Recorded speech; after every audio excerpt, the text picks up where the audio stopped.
My family stole my money, so I sued them. And now my mom wants a handout.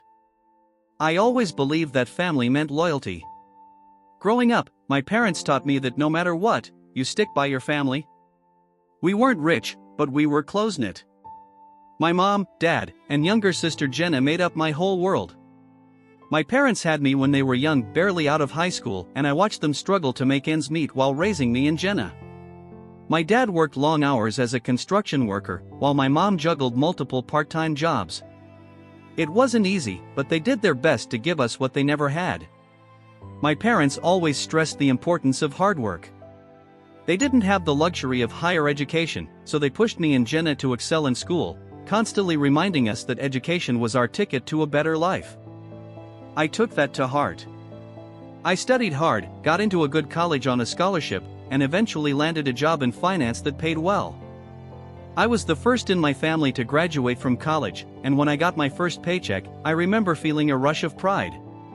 I was finally able to start paying back everything my parents had sacrificed for me. Life was going well. I'd managed to save up a decent amount of money, invested wisely, and was on track to buy my first home. I wasn't rich, but I was comfortable, and that was more than I ever thought I'd be growing up. But then, everything changed. It all started with a phone call from Jenna. She was in tears, saying she was in trouble and didn't know where else to turn. She'd gotten herself into some credit card debt, way more than she could handle, and needed my help. I was hesitant, but she was my little sister. She'd always looked up to me, and I felt responsible for her. So, I agreed to help her out.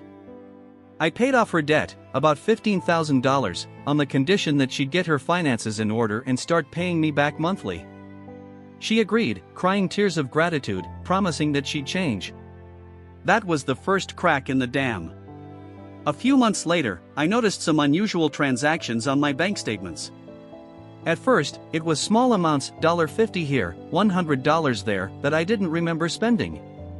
I brushed it off as maybe an oversight on my part. But then the amounts grew larger, $500, $1,200, and eventually several $1,000s missing. I panicked. I immediately called my bank to report the unauthorized transactions and froze my account. They told me the charges were made from a device that matched the one Jenna had used when she helped me set up online banking a few months prior. I felt my heart drop. Jenna was the only other person who had access to my account information. I called her immediately, my voice trembling with anger and fear. "Jenna, I need you to be honest with me. Did you take money from my account?" There was a long pause on the other end of the line, and then she broke down, sobbing. "I'm sorry, I didn't mean for it to go this far. I just needed a little extra, and I thought I'd pay it back before you noticed, but then I couldn't, and it just spiraled." I was furious. Jenna had not only betrayed my trust but had lied to me repeatedly. She swore she'd pay me back, but when I asked how she planned to do that when she was already struggling, she had no answer. I hung up, feeling sick. I thought that was the end of it, but things were about to get much worse. I decided to confront my parents, hoping they'd help me talk some sense into Jenna. But when I arrived at their house, I was met with an even bigger shock. My dad was sitting at the kitchen table, looking guilt-ridden, while my mom stood nearby, avoiding eye contact. "What's going on?" I asked, my heart racing. My mom hesitated, and then she said, "Chris, honey, we need to talk. We've been having some financial problems, and, well, we took some money from you too." I couldn't believe what I was hearing. "You did what?" "We needed it," my dad said quietly, his eyes fixed on the floor. "The mortgage was behind, and we didn't want to lose the house. We thought we could pay you back once things got better." I was stunned. My own parents had stolen from me without asking, without even a hint that they were in trouble. Between Jenna and my parents, over $50,000 was gone. I felt betrayed, humiliated, and completely lost. They'd taken everything I'd worked so hard to save, and they'd done it behind my back. The days that followed were a blur of anger, disbelief, and sleepless nights. I was in a constant state of emotional turmoil, swinging between rage and despair. I'd grown up believing that family was supposed to support and protect each other, but now it felt like my own family had turned into strangers. The people I trusted most had betrayed me in the worst possible way, and I didn't know how to process it. I tried to reason with them, hoping that maybe we could come to some kind of agreement without escalating things further.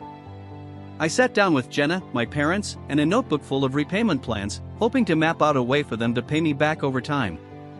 But the conversation went nowhere. Jenna fidgeted with her phone, barely paying attention, while my parents avoided eye contact, mumbling excuses. "I'll pay you back, Chris," Jenna said, her voice dripping with empty promises. "I just need some time to get things sorted." My dad, normally stoic and unshakable, looked like he was carrying the weight of the world on his shoulders. "We're trying, son. But things are tight right now. We didn't mean for this to happen." It was like talking to a wall. They kept repeating that they'd pay me back, that they just needed more time, but when I pressed them on the details, how much they could pay each month, when they'd start, there were no answers. Just deflections and vague assurances that did nothing to ease my mind. Weeks turned into months, and nothing changed. My parents continued to live as if nothing had happened, spending money they didn't have on things they didn't need. Jenna, too, fell back into her old habits. I'd see her posting pictures on social media, out at restaurants, buying new clothes, and flaunting a lifestyle she couldn't afford. Every time I saw those posts, it felt like a slap in the face. They were acting as if the money they'd taken from me was just a temporary inconvenience, not the devastating blow it had been to my financial stability. I tried cutting off contact, hoping that some distance would help me think clearly. But the stress didn't go away. I was struggling to pay my own bills now, dipping into what little I had left to keep afloat. The anxiety was relentless. I'd wake up in the middle of the night, heart pounding, worrying about how I was going to recover from this mess. I'd never felt so alone. The worst part was the guilt. My parents kept trying to twist the narrative, framing themselves as victims of circumstance.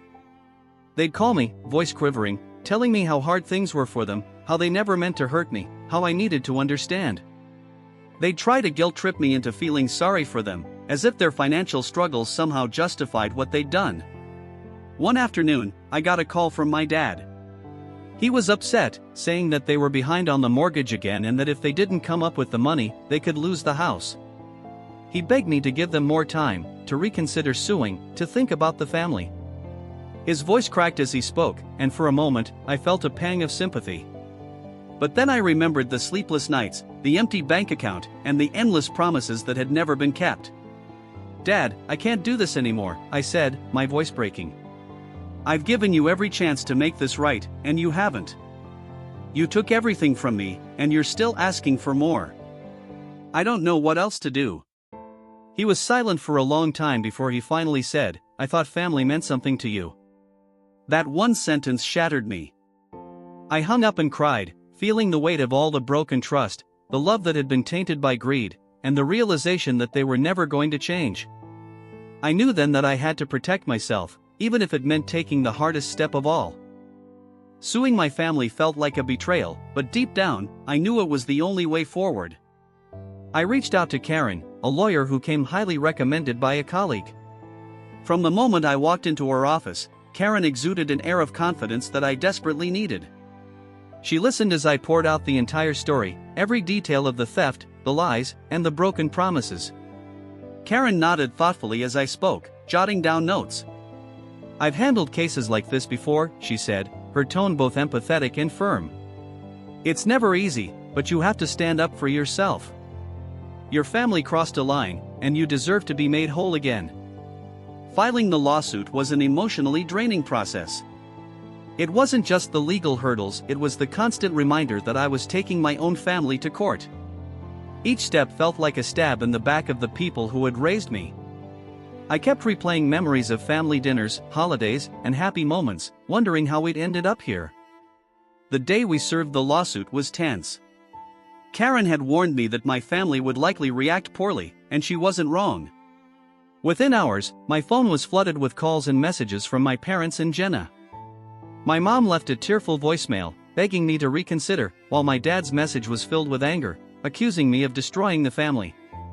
Jenna texted me repeatedly, alternating between apologies and guilt-tripping me for dragging them into this mess. At one point, Jenna's texts turned nasty.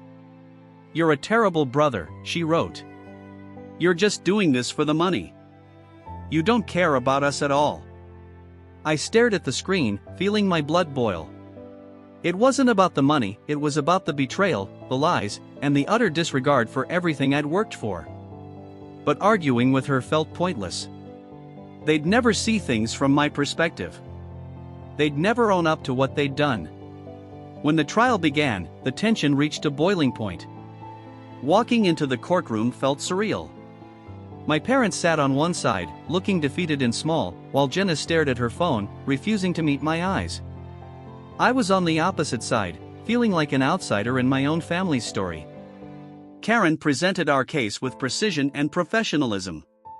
She laid out the evidence, bank statements showing unauthorized transfers, records of Jenna's reckless spending, and proof that my parents had used my money to cover their own expenses. Every piece of evidence painted a clear picture. They'd taken from me without permission and without any intention of paying it back. My parents' lawyer tried to argue that they'd always intended to repay the money, that they'd only taken it out of desperation. Jenna even took the stand, crying and insisting that she'd made a mistake, that she'd never meant for things to go this far. But their words rang hollow. They had no proof, no repayment plan, no sign that they'd even attempted to make things right. They were all excuses, just like the ones I'd heard 100 times before. The judge listened intently, but I could see from his expression that he wasn't buying their story. When he delivered his verdict, it was clear and decisive. The court ruled in my favor, ordering my family to repay every cent they'd taken, along with damages and my legal fees. They were given a strict repayment schedule, with penalties for missing payments. I sat there, numb, as the judge read the judgment. I'd won, but the victory felt hollow. There were no cheers, no sense of triumph. Just the cold reality that I'd had to take my own family to court to get back what was rightfully mine. After the verdict, I walked out of the courtroom, feeling a mixture of relief and heartbreak. My family lingered in the hallway, looking shell-shocked. My mom tried to approach me, her eyes red and swollen, but I couldn't bring myself to speak to her. I just shook my head and walked away, leaving them to deal with the consequences of their actions. Winning the lawsuit marked the end of the legal battle, but the emotional fallout was far from over. The court had ordered my family to pay back the money, but their first few payments were late, and I quickly realized that enforcing the judgment would be another uphill battle. Karen advised me to be vigilant, to document every missed payment, and to hold them accountable if they tried to dodge their responsibilities. As I navigated the post-lawsuit landscape, I found myself grappling with a whirlwind of emotions. On the one hand, I was relieved to have legal validation that I'd been wronged. On the other, I was deeply saddened by how far my family had fallen. I missed them, the way we used to be before everything went so wrong. But I knew I couldn't go back. My parents tried to maintain some semblance of normalcy, but things were far from normal. They'd call every now and then, not to check in on how I was doing, but to ask for extensions or adjustments to the payment plan. They were still struggling financially, and it was clear that the lawsuit had only deepened their problems. Jenna, meanwhile, refused to speak to me altogether. She'd blocked me on social media, cut off all contact, and acted as if I were the one who'd betrayed her. I threw myself into work, hoping that keeping busy would help me move on. But the weight of what had happened was always there, a constant presence in the back of my mind. I'd go out with friends, trying to enjoy myself, but there was always a lingering sadness that I couldn't shake. I'd sit at home alone, staring at the judgment papers, wondering if I'd ever truly feel at peace. I started therapy, trying to untangle the mess of emotions that had built up over the past year. My therapist was kind and understanding, helping me see that setting boundaries with my family wasn't a failure, it was an act of self-preservation. She encouraged me to focus on rebuilding my life, to invest in relationships that were healthy and supportive, and to let go of the guilt that had been eating away at me. Slowly, I began to find my footing again. I reconnected with old friends, took up hobbies I'd neglected, and started to feel a sense of control over my life. But just as I was beginning to heal, I got a call from my mom that brought all the old wounds rushing back. It was late in the evening, and I was sitting at home, reading a book, when my phone buzzed. Seeing my mom's name on the screen sent a jolt of anxiety through me. I hesitated, wondering if I should even answer, but curiosity got the better of me. "Hi, Mom." There was a long pause on the other end before she spoke, her voice thick with emotion. "Chris, honey, we haven't talked in so long. I miss you." I felt a lump form in my throat. I missed her too, but things were different now. "I'm doing okay. How are you?" She launched into a familiar story about how hard things had been since the lawsuit, how my dad was struggling with his health, and how Jenna was still refusing to speak to her. It was clear that nothing had changed, they were still caught in the same cycle of poor decisions and denial. Then came the ask. My mom's voice grew softer, more pleading. "Chris, your dad's not doing well, and we're behind on the mortgage again. I know we've made mistakes, but we're desperate. We just need a little help to get back on our feet." I couldn't believe what I was hearing. After everything they'd done, stealing from me, lying, dragging me through a legal battle, they were back, asking for more. My anger flared, but beneath it was a deep sadness. I realized in that moment that they hadn't learned a thing. "Mom, I can't help you," I said firmly. "I've given you everything I had, and you took advantage of me. I've tried to move on, and I can't keep going back. I love you, but I can't save you from your own decisions." Her voice cracked, and I could hear her crying. "I don't know what we're going to do." I hung up, feeling a mix of guilt and resolve. It was the hardest thing I'd ever done, but I knew I couldn't keep sacrificing my own well-being for people who didn't respect me. Reddit update 2, 6 months later. Opie, my family stole from me, I sued them, and now they're asking for more. I thought I was done dealing with my family's drama after I sued them and won, but it seems like it never really ends. A few days ago, I got a call from my mom, asking me for money. She said they were struggling and needed my help, as if everything that happened before had just been wiped away. It's like they haven't learned a thing. I told her no, that I couldn't keep bailing them out, and I hung up. I feel guilty, but I also know I can't keep sacrificing my own well-being for people who don't respect me. It's just hard to accept that my own family would do this to me. I don't know if I'll ever get over it. Top comment. Opie, you did the right thing. It sounds like your family is stuck in a cycle of bad decisions, and they're trying to drag you down with them. You've already given them more chances than they deserved, and it's okay to set boundaries. You can love someone and still say no when they're hurting you. Stay strong, and don't let them guilt you into repeating the same mistakes. Opie's response. Thank you for your support. I keep second-guessing myself, wondering if I'm being too harsh, but I know I can't keep letting them hurt me. It's just hard to walk away from people you've always loved, even when you know it's the right thing to do. I'm trying to focus on my own healing, and your words mean a lot. As the months passed, I slowly began to rebuild my life on my own terms. I threw myself into work, hoping that keeping busy would help me move on. I found solace in my job, taking on new projects and responsibilities, and gradually, my finances started to recover. I took up running in the mornings to clear my head and signed up for a painting class on weekends, something I'd always wanted to do but never made time for. It felt good to invest in myself for a change. I set firm boundaries with my family, keeping communication to a minimum and focusing on protecting my own mental and emotional well-being. My mom tried to reach out a few more times, usually to ask for help, but I kept my distance, knowing that nothing had really changed on their end. They were still stuck in the same cycle of poor decisions, and I wasn't willing to be a part of it anymore. Therapy became my lifeline. My therapist helped me unpack the tangled web of emotions that had built up over the years, the guilt, the anger, the deep sense of betrayal. She encouraged me to redefine what family meant to me, to create a life that wasn't tied to their expectations or their drama. Slowly, I began to let go of the guilt that had been weighing me down. One day, as I was going through some old photos, I found one of me and Jenna when we were kids, sitting on the front steps of our house, grinning ear to ear. We looked so carefree, so happy. It was a stark contrast to the present, and for a moment, I felt a pang of longing for the simplicity of those days. But I knew that I couldn't change the past, and I couldn't fix Jenna. She had to want to change, and she had to do it on her own. Emily and I eventually got married in a small, intimate ceremony surrounded by close friends. It was a day filled with love and new beginnings, a stark contrast to the turmoil of the past few years. My parents and Jenna weren't there, they hadn't even been invited, but for the first time, I was okay with that. I was building a new family, one based on respect, trust, and genuine care. We bought a house together, one that we filled with memories, laughter, and hope. It wasn't about running away from my past, it was about creating a future that wasn't defined by betrayal and pain. I kept a few mementos from my childhood, small reminders of the good times, but I didn't let them weigh me down.